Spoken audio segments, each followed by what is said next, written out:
have areas just running, doing a stride on the grass. So same idea, Dan. What do you look for now? We've got a frontal view. What are you looking for and zeroing in on here?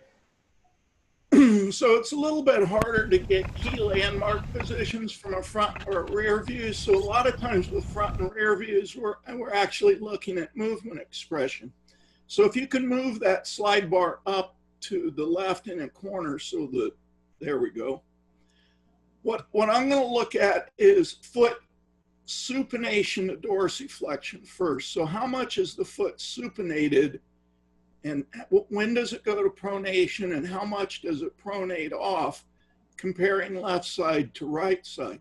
So if we look at the left side as he comes into the ground and we stop just as he strikes, the foot axis is externally rotated and there's a certain amount of supination. If you can go back one frame there, so we can get an angle of supination and an orientation of the toe above the ground. Now, if we go to the left foot, similar position, not as much external rotation, but a bit more supination angle comparative to right or left. So that we look at a lot of what's happening about the long axis of the foot with pronation and supination.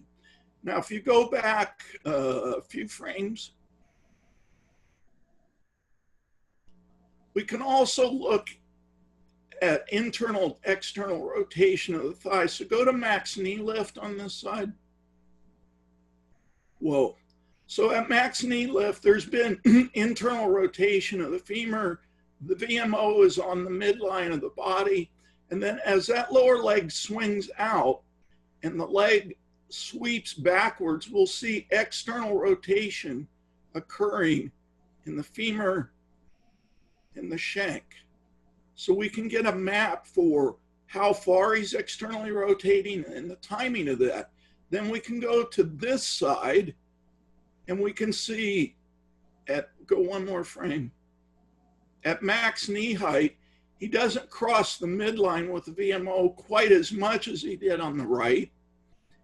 And there's not as much internal rotation of the femur compared to the right. So he's already got a little bit of a listing of the shank to the medial line. As we go to extension,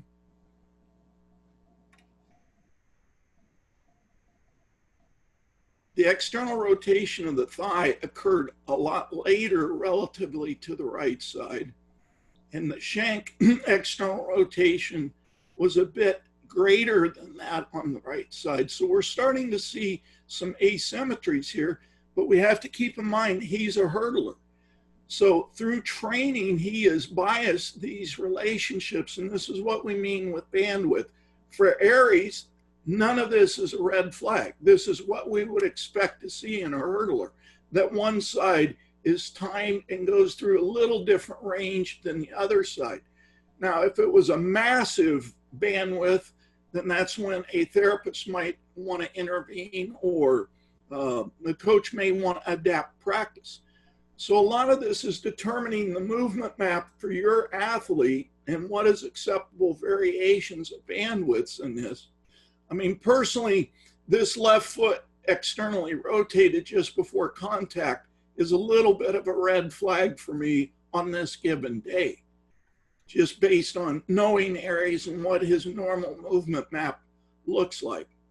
I also notice if you run back and let it go slow-mo,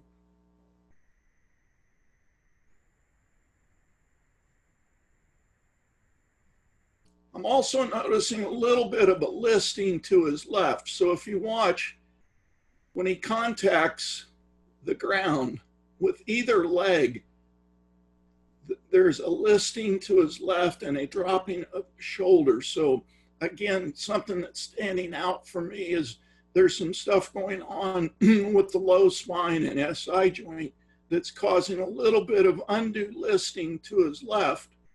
And it's concerning because it's happening on both sides of the body upon contact, this motivation to list or drop left.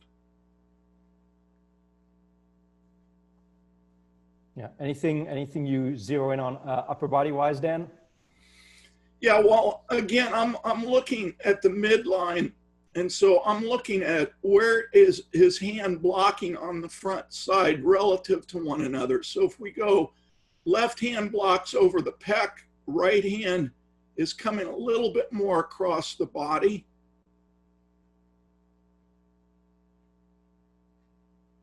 So just run slow-mo. So the right arm and the right hand has a little bit more of a diagonal punch across the body than the left. But again, he's a hurdler. And so that right arm is probably trained and biased to coming a little bit across the midline, especially with Aries' lead arm hoopy-doo technique. So that shoulder is conditioned to drive somewhat across.